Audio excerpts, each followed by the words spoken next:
The topics and opinions expressed in the following show are solely those of the host and their guests and not those of W4CY Radio, its employees, or affiliates. We make no recommendations or endorsements for radio show programs, services, or products mentioned on air or on our web. No liability, explicit or implied, shall be extended to W4CY Radio or its employees or affiliates. Any questions or comments should be directed to those show hosts. Thank you for choosing W4CY Radio.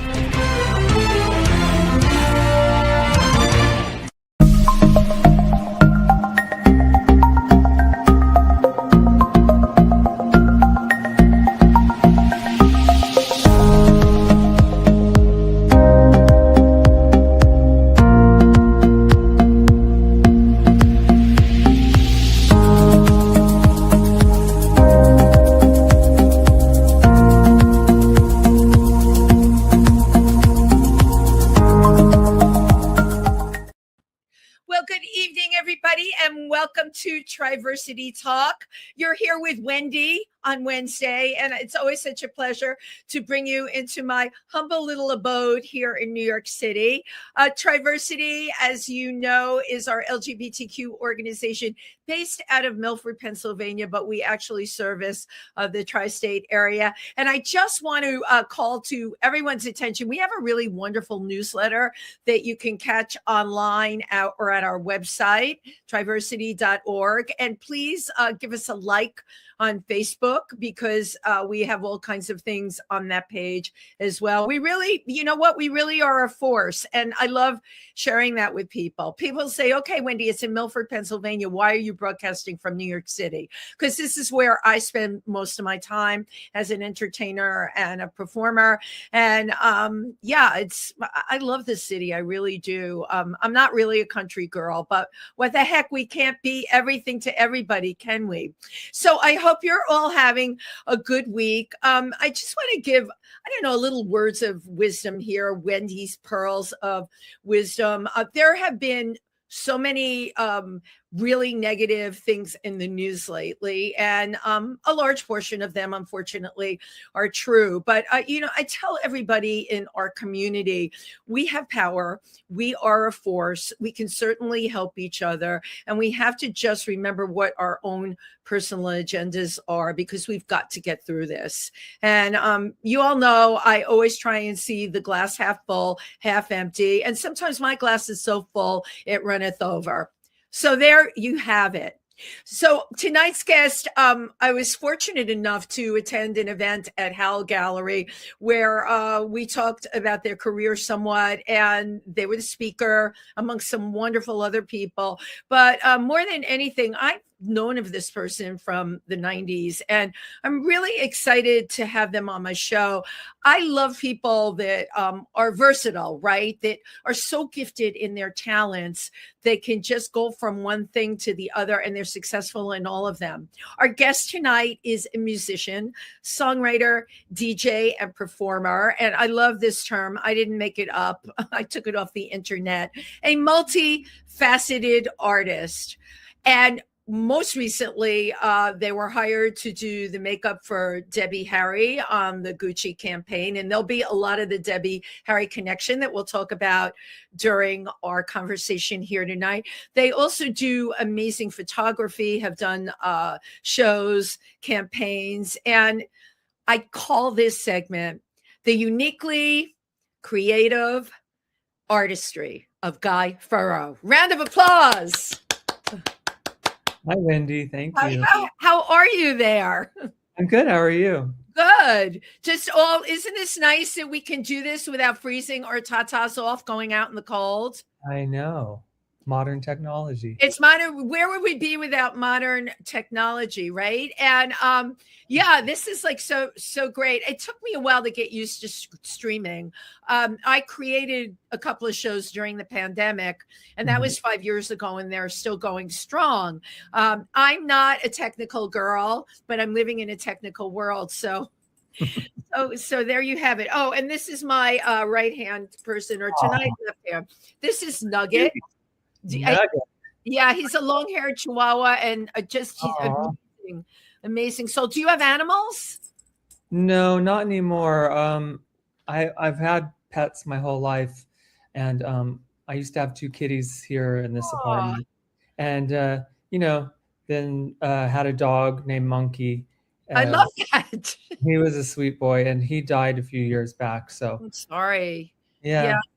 he made Well, it to 14 though, so that was good. that's, you know what? That's a full lifespan. And dog years, I'm not good with math, but it's like over 100, right? It's up there. Yeah, I don't know. How old is Nugget? A Nugget is 10. My last Chihuahua made it to 14. That was Mr. Fudge. I have a lot of animals, by the way, Guy. This is what you don't know about me. I live with 2 rabbits and a cockatoo and a Chihuahua. And the rabbits are loose in the apartment, as are the cockatoo and the Chihuahua. Everyone who knows me that's been to my house understands it. I've had rabbits for 50 years. I can't live without a rabbit. It's my spirit animal. I had a rabbit when I was a child, and I used to get in his cage and sit with him.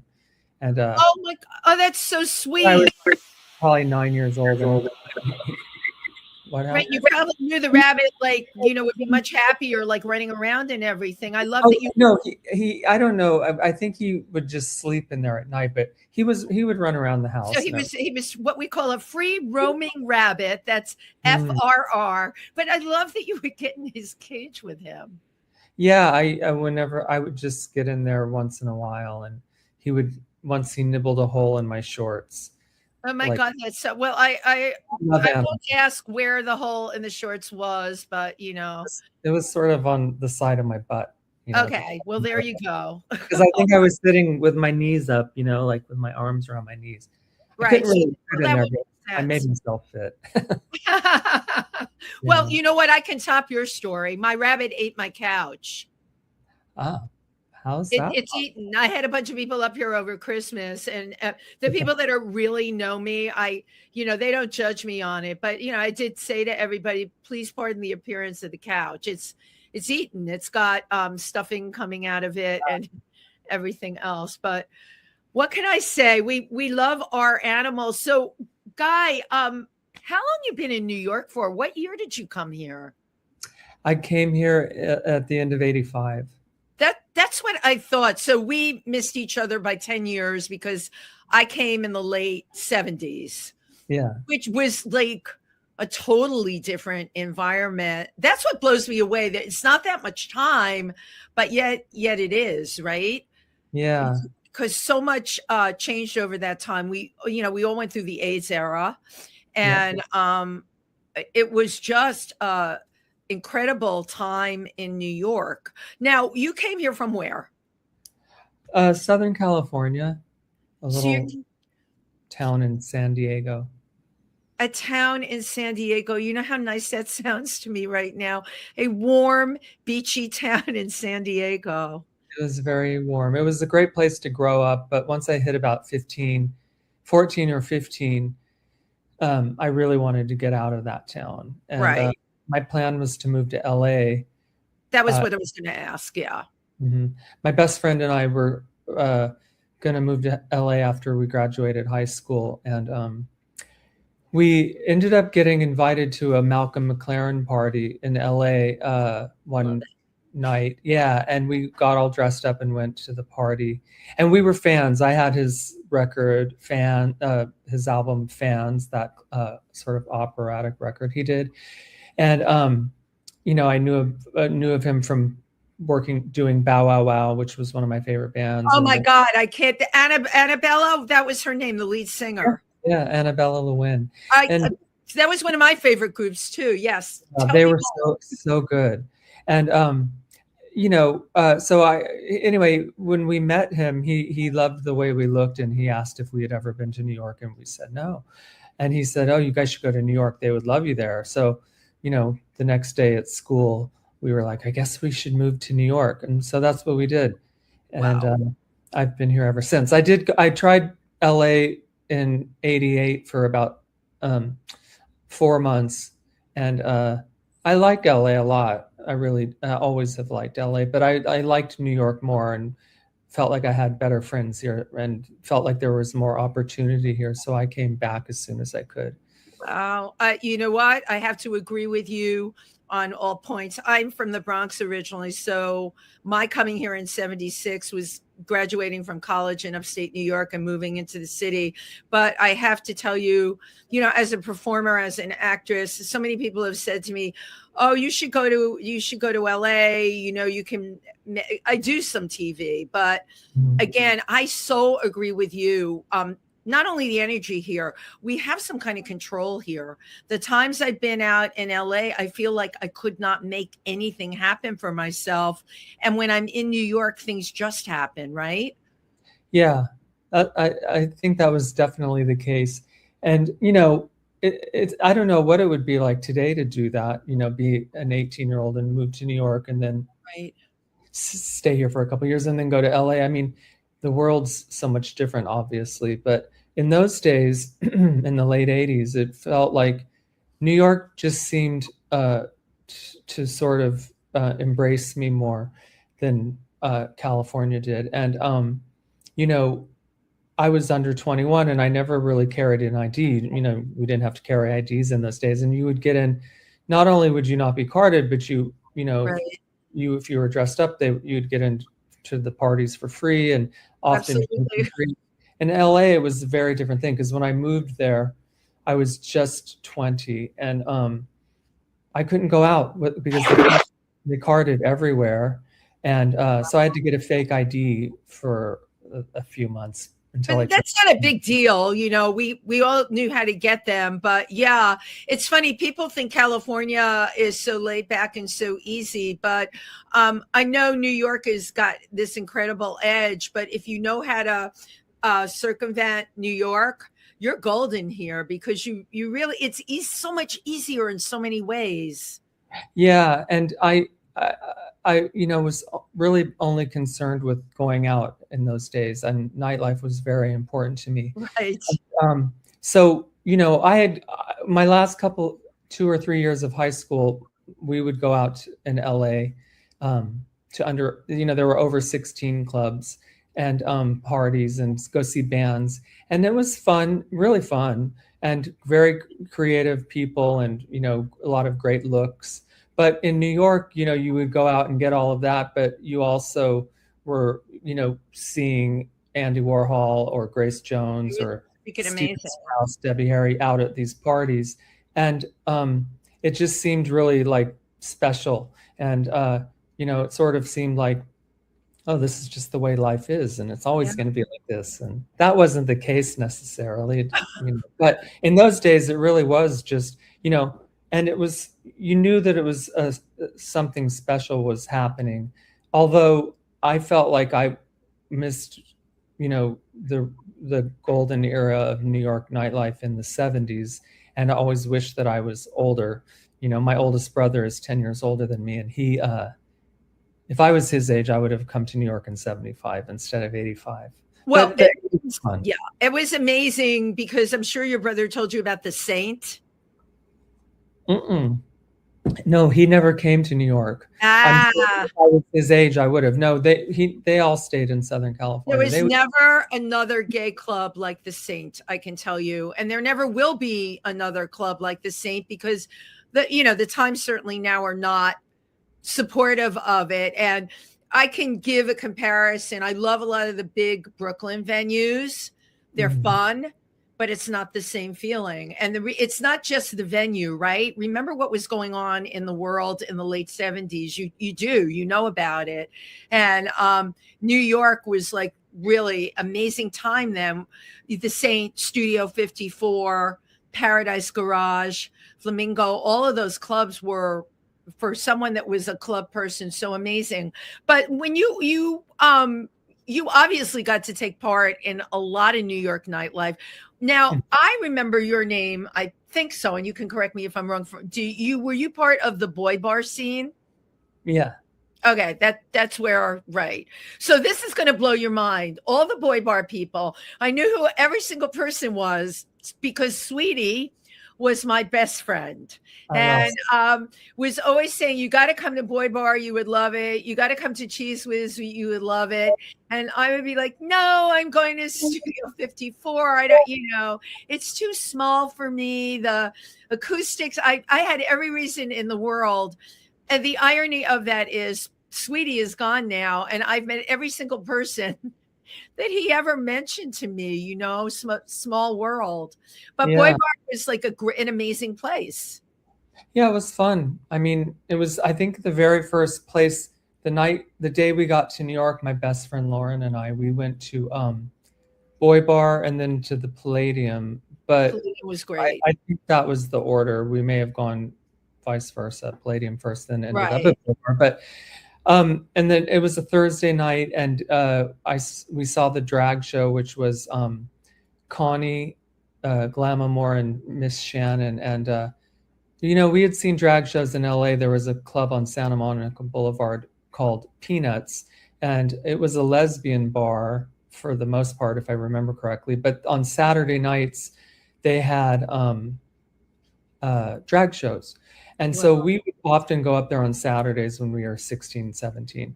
And I don't remember if we had fake IDs. It doesn't matter. But anyway, we used to go there a lot to see the shows. But the shows were very sort of traditional drag.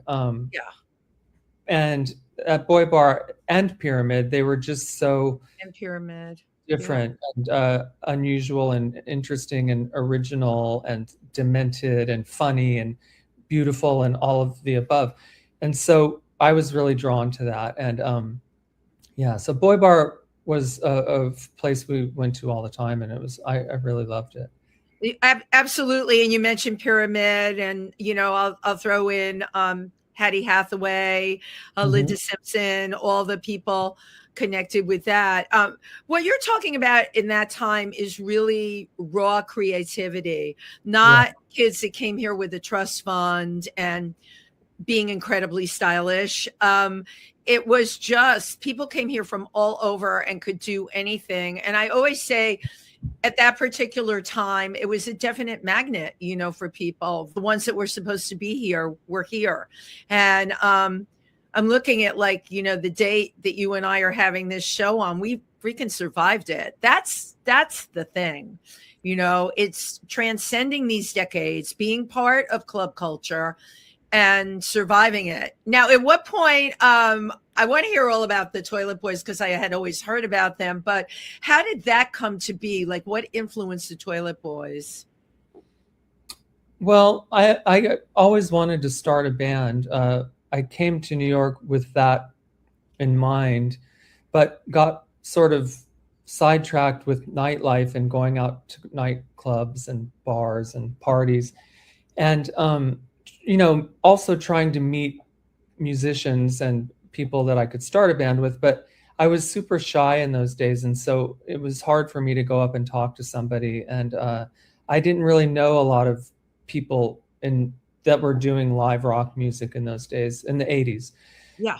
And so in the 90s, I guess I started meeting more like-minded people, and I was able to start my band, and I was doing a party called Squeezebox. So of course, I remember Squeezebox. Yeah. Yeah, and I did. I was the DJ, and so I knew that I was going to do my first show at Squeezebox, and we went over really well, and started getting a lot of bookings and playing all over town and building up a little buzz. And then we started sort of branching out of New York, Philly, Boston, and wherever else around here. And then we got to go to the West Coast, and then we did really well out there. So then we started playing up in Toronto and Montreal, and we got to go to London, and that we did really well. And, people liked us, and we got a lot of press.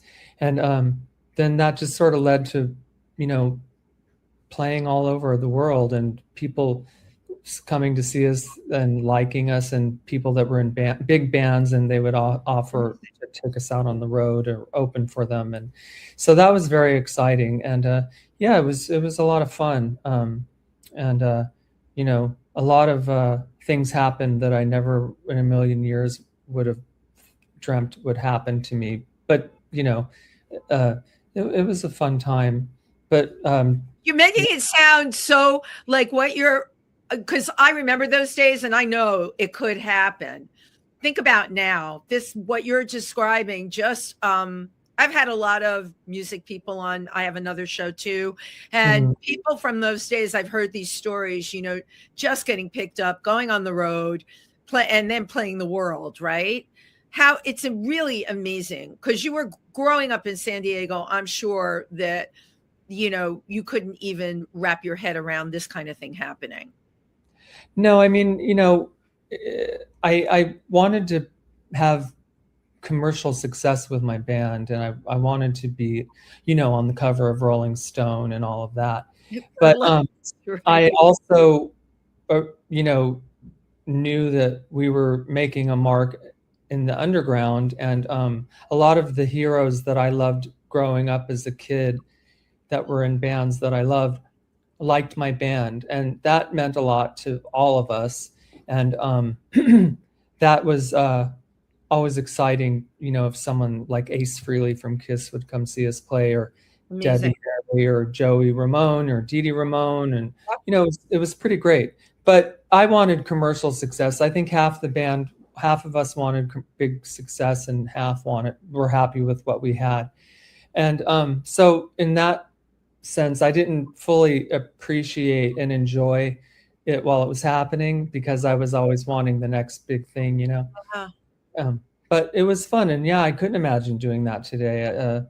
It didn't take a lot of effort. I mean, we worked a lot on it and rehearsed and toured and, recorded and did all the things we,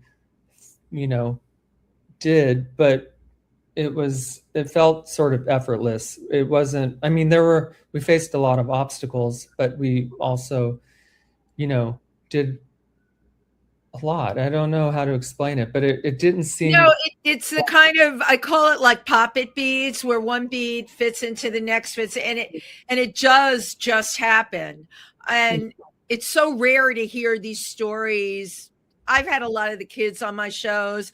It's, as you know, Spotify, the whole industry is just blown up into a very challenging time. You can be tremendously talented, and getting your stuff out there is really, really hard now. What you're describing, I love hearing this, right? Because it was a magical time in a lot of ways. And I guess you probably feel, because of your age at the time, you took it for granted, right? Even the fact that you were moving yourself forward and you wanted commercial success and all of that, you took the success and just figured, hey, it's always going to be there, right? We always think that way. Yeah, I mean, I just sort of was doing it without knowing what to do, because I knew people in bands, but I'd never really asked anybody, oh, what should we be doing and whatever. And, I just felt like the fact that people were wanting to book us into their clubs, and bigger bands were wanting to take us on the road with them or have us open for them or whatever, that we were doing something right. And so I didn't really question it. But, we had a couple of managers that didn't really do anything for us, and we got signed to a label, and, that didn't go well. And so whenever these things would happen that I wanted, like having a manager or having a label, those were kind of like the worst moments of the band's career. All of the best moments were when we didn't have a manager and when we weren't on a label. And so it was weird. And when I started knowing other local bands in New York, they would say, don't do this or don't do that. And I don't know, I just felt like everybody was different. And in the end, the same thing happened to us as a lot of the people in other bands that, got dropped by their labels or whatever. And it's upsetting, but, it wasn't the worst thing. And, a lot of bands will just break up, but we carried on and ended up doing some of the best things after we got dropped from our label. That's a really important point, and I'm really glad you're sharing that. We often have an idea of what quote unquote success is, and you brought it up about having a manager, having a label. I talk about this with actors all the time, having a manager, having an agent. I thought for a long time that would be the answer to everything, and it couldn't have been the furthest thing from the truth. However, when you're in your 20s, you have a set idea, and you said it. You had an idea of what commercial success was going to be. In your head, you had what those ingredients were going to be. And then you find out when you don't have those bells and whistles, the work that you're creating and the things that happen are far more what you're supposed to have and far more better for you. Yeah. I mean, if I had to do it all over again, I don't know if I would have done anything differently, but I don't know. It happened the way it was meant to happen, and Exactly. So exactly. I think what is interesting to me about you, though, you were able to, move into makeup. How did that happen? Well, I started doing makeup before I ever had a band. And before I even ever started DJing, I was trying to do makeup. I mean, I was doing makeup, but I wasn't having a lot of luck with it. I did some good things. This was like very early 90s. I did the first Delight album cover, and their first video, Bruise in the Heart. And, I did a lot of fashion shows, and I did a lot of the big models in those days, Naomi Campbell, Christy Turlington. Christina. Yeah. And, but I would often be told what to do from the photographer's assistant, never the photographer. And I worked with like Scavullo and Stephen Klein and, of course, some big photographers. And they were always lovely, but their assistants would be like, too heavy. The eyes are too, and I just never felt like I had. And I assisted Kevin Aucoin, and he was very. Well, Kevin was amazing and an amazing person, and gone too soon. Sweetheart. Yeah, definitely gone too soon. Very sweet. He was very supportive and really trying to encourage me to go for it. He thought I was good, but I didn't like the way people treated me in the fashion industry because I wasn't a star makeup artist. I was often treated by a lot of people not very nicely, and I thought, well, I don't really want to be doing this. I mean, I'm good at it, but I want to do something in music. So I started DJing, and then my band came together, and I thought, I should give this a shot. So while I was doing that, I kind of stopped doing makeup. I would do things occasionally, but then I started doing makeup after my band broke up, and in the early to mid 2000s. And I was, I'm friends with Debbie Harry, so she would ask me to do her makeup for things occasionally. Amazing. And so that's sort of how I started doing makeup again, was through her. How wonderful. And I mean, I remember Debbie from the very beginning.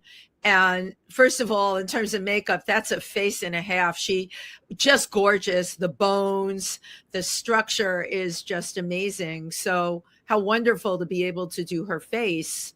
And that's I can't say every makeup artist's dream to do that face, but that's the ultimate face, really, to put makeup on, for sure.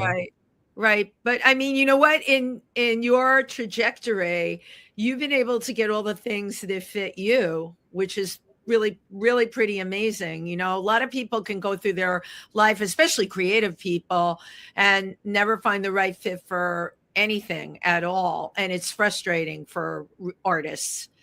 Yeah. How you've been very, very fortunate that, when you've, gone chill, for lack of a better word, it kind of has happened. Yeah, I guess, it's hard to say, because, when you're trying to make something happen, it seems like nothing's coming together. Right. And, other times it seems like things just come together really easily. And so with everything I've done, I mean, DJing, I never wanted to be a DJ, but I was, a friend of mine was doing a party in 1993, and his DJ, it was summertime, and his DJ was not able to get in from Fire Island or Provincetown or some beach. And he called and said, do you know, can you ask Howie Pyro, who was a good friend of mine and a great DJ, if he can do this DJ our party tonight? I said, sure, I'll ask. So Howie said, oh, no, I can. And why don't you do it? You have a great record collection and you know a lot about music. And I was like, oh. Records. Wow, records. We're talking records. I was lugging crates of records around in high heels and full makeup in I those love days. it. And, so I said, all right, yeah. So I told my friend, Howie can't do it, but I can do it. And he said, oh, okay, great. I didn't know you were a DJ. I said, I'm not, but I know music and I know how to put a needle on a record. So I DJ'd that night and it was a big hit, and they fired their DJ and hired me. So, that kind of came together nicely. And I ended up working as a DJ for many years. I still DJ now, but just special events. I don't do the weekly grind anymore. But they describe you as pioneering in DJ, the way you would mix your music together. What genres did you mix? Well, I used to refer to myself as a scatterbrained DJ because I was sort of all over the place. And ADHD DJ. I mean, that wasn't a thing then, but yeah. But I like a lot of different genres and eras of music. Yeah. So I think that's what worked in my favor, because when I started DJing, you would go to a certain venue to hear a certain kind of music, and you'd go to a certain club or a party to hear a certain kind of music. And I liked that. I loved rock music. So if I went to the Cat Club, I knew I was going to be hearing rock music all night. The Cat Club. Oh my God. And I had a lot of friends in that scene, and because I was trying to start a band, I was hanging out there trying to meet musicians, and I had some good times there. And Don Hill owned it and ran it, and so when he opened Don Hill's, that's where we did Squeezebox. So it all kind of came together nicely. But I don't know. It was something that I knew I could do, and I could mix different genres and different eras and do it well. I wasn't a mix master, of course, and I didn't beat match or anything, but I did it all the mixing sort of by feeling. And I'm good at reading a room, so I could tell if something wasn't working, and I should fade this out soon and bring in the next song. And I always knew if I was trying something that I wasn't certain was going to be a crowd pleaser, I would always follow it up with something that I knew was a crowd pleaser. And I just sort of would play depending on what band was playing that night, or what drag queen was performing, or I was always good at mixing in things to work with different elements throughout the night. That's very instinctive, though, to be able to do that. I'm out a lot, and I can go through the list of who's playing now, and a lot of the DJs, and I know a lot of the people that DJ'd back then. I give private events, I hire DJs, and I really know music. But the number one thing is being able to read the room, number one. And you're right. If you try something new and it's not flying, you don't follow it up with another new thing, right? You go to something that's going to make people want to dance. That's like a number one thing. And a lot of them don't do that. No. And, back up until, I love DJing with my laptop or using flash drives. It's very convenient. And, but the thing about when I started DJing, and I'm sure other DJs that have been DJing as long as me or even longer than me, it was a good DJ was as good as their record collection and their knowledge of music. So, when I was doing Squeezebox, people would come up to me freaking out, like, I've never heard the Plasmatics in a club ever anywhere. Right. And, they would get super excited. It was like, okay, relax. All right, I'm playing it was cool, but and it was pre-Shazam and pre-Spotify, and everybody now has access to every bit of music ever made. And in those days, I had like 2,500 or 3,000 records and countless 7-inches and tons of CDs, and all in those things around in those crates. I don't know how I did it, and I don't know how all of us did it. And I really liked records, though. I liked spinning with a record, DJing with records, but it wasn't very convenient. But I had a good record collection, and so I could do parties, that all night long. I could play, specific punk from like 77 to 79. You had the collection. Yeah, and but I always would bring other stuff, because even when someone would say, "Oh, I want an 80s heavy metal party and that's all I want to hear all night long and nothing else," I said, "Okay," but I would still bring other stuff, because an hour in, the person would come up and say, "Can you play some Bowie or some?" Of course, right? Yeah, sure. No one ever really wanted to stick to a theme. All night long, but I never liked hearing one genre of music all night long anyway, even though I love pretty much every genre. I don't want to hear one thing all night long. Right. Nobody does. And sometimes you're in the mood for, music that you can sing the words to, as opposed to like techno or EDM. I'm very into EDM because I love dancing. And I love that they still have those huge parties in Brooklyn where you can just get into the music and just, do that vibe. I love that. But yeah, I mean, you played, you have obviously a great range of knowledge about music on top of everything else. Well, you sent me the video for the Toilet Boys, which I enjoyed watching. So I want to share it with our audience now. So this is the Toilet Boys.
Amazing.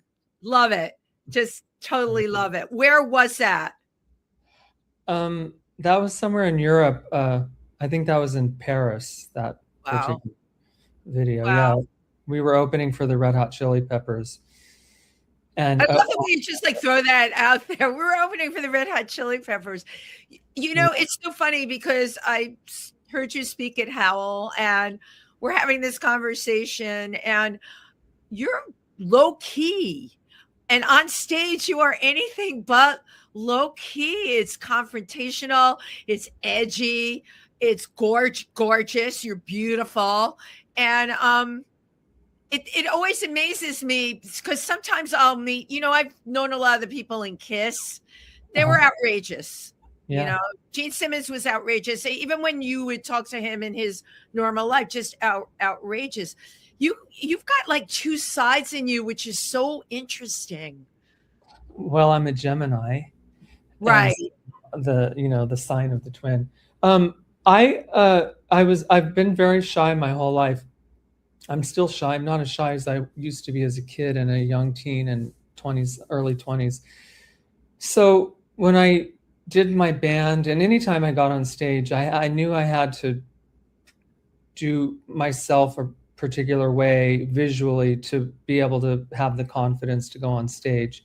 And that really helped a lot.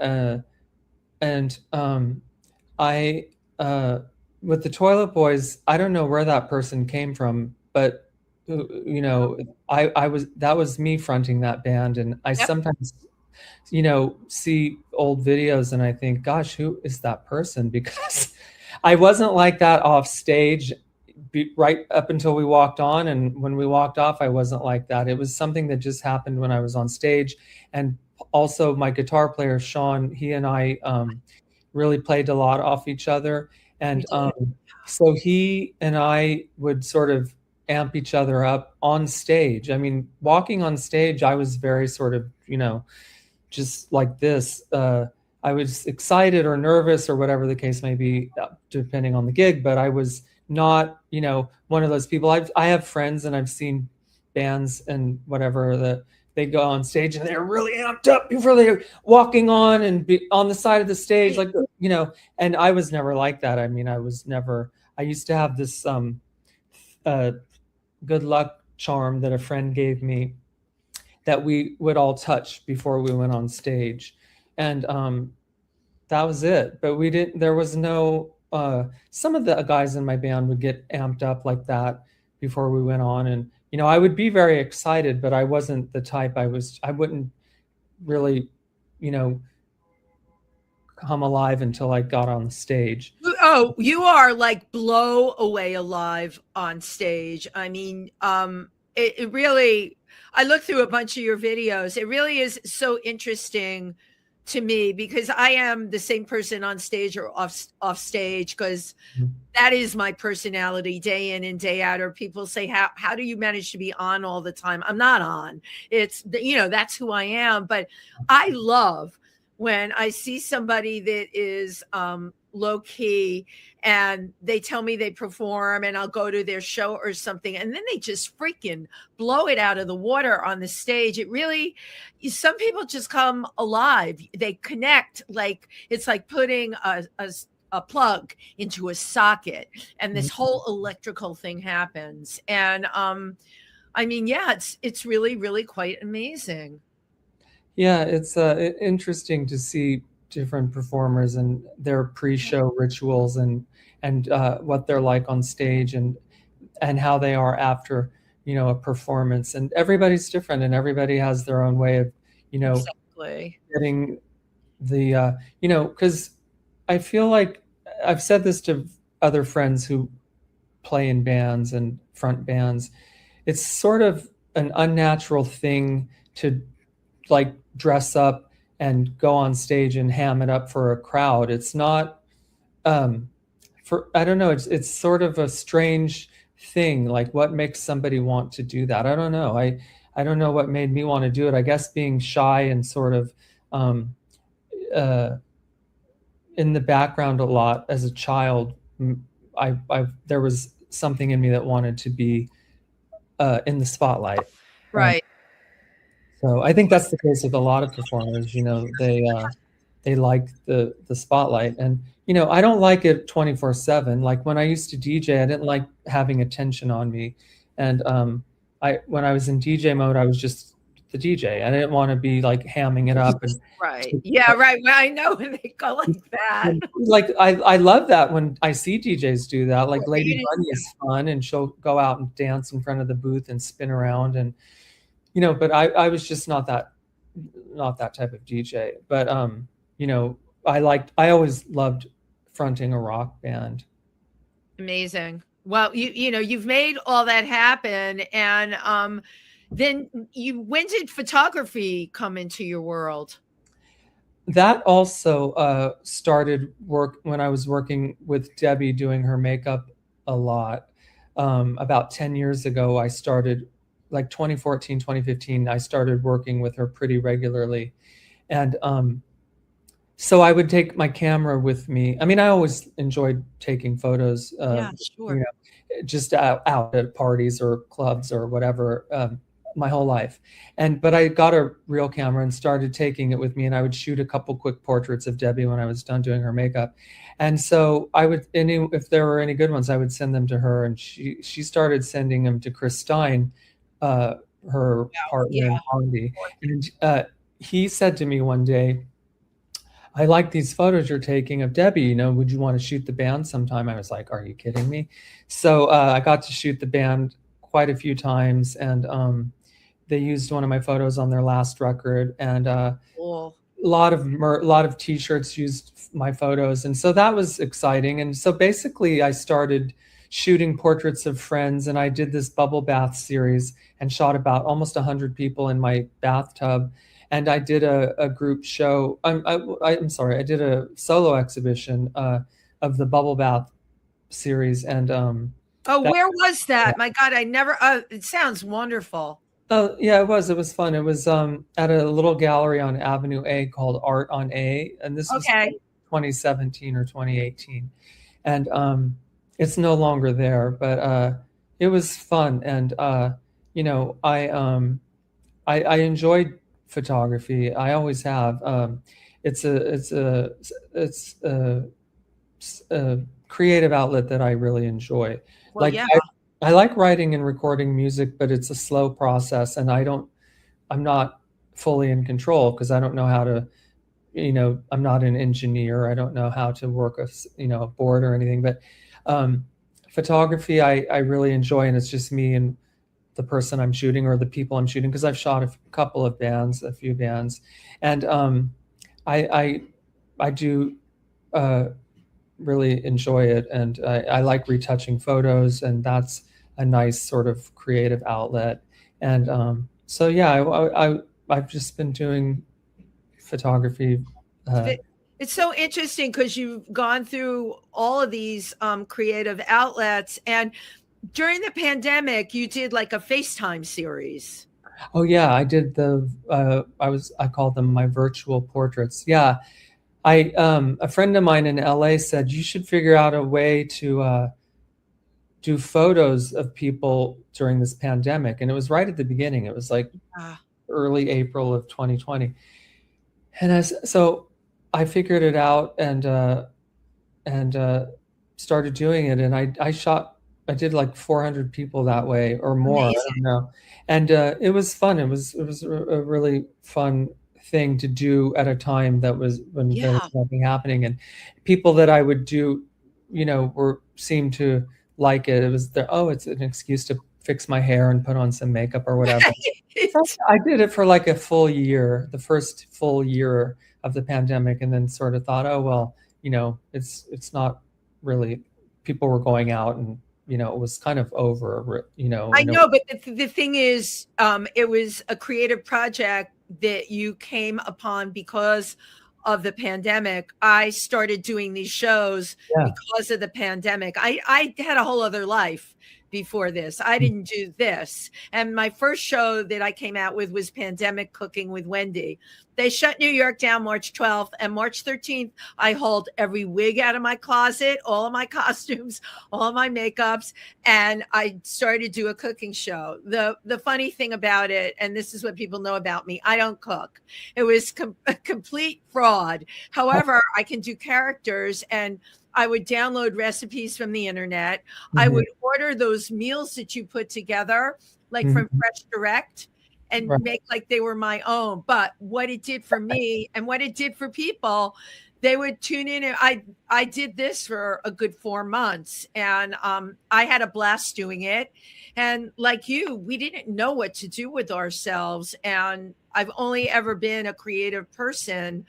I had no idea what to do. So in some ways, the pandemic was really good for us. Yeah, I mean, it was, a way to keep somewhat sane during a Somewhat very sane. crazy time, and so yeah, but I wouldn't want to have to relive that. No, I am right there with you. We are down to the wire here. Two questions from me.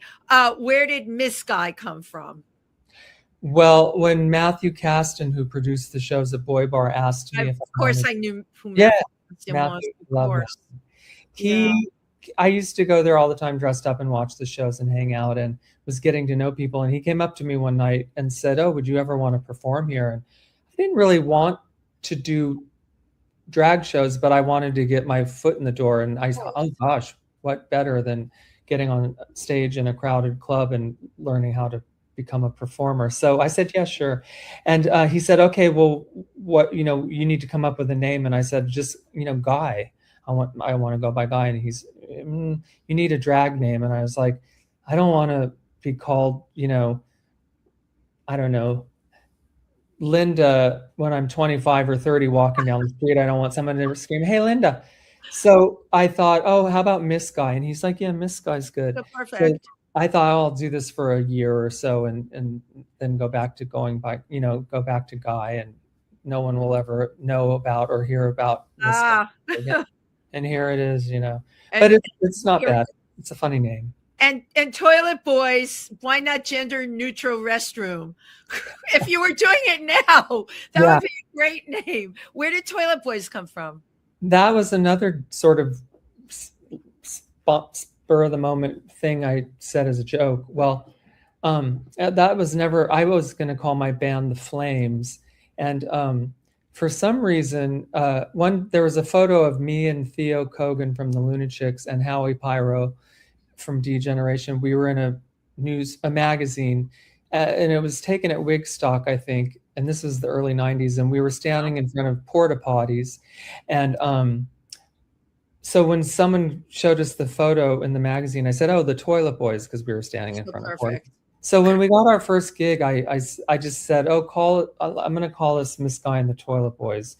And I don't know why, but and I thought I would do it for that one gig and then go back to my original plan. You see what happens? Once again, it's stuck. Thank you so much. Love talking to you. Could talk to you for another hour. I always like to end my shows by taking a virtual picture, a couple of them. So cheese.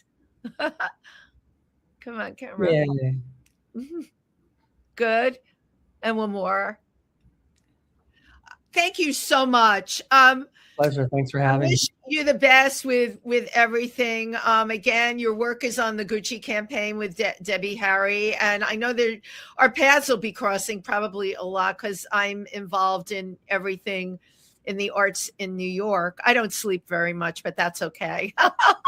Yeah, well, you're doing it, and I'm glad I got to meet Nugget, and let's bump into each other sometime soon. Absolutely. You take care. Everybody who tuned in tonight, be safe, be well, and I'll be back next week. Bye-bye.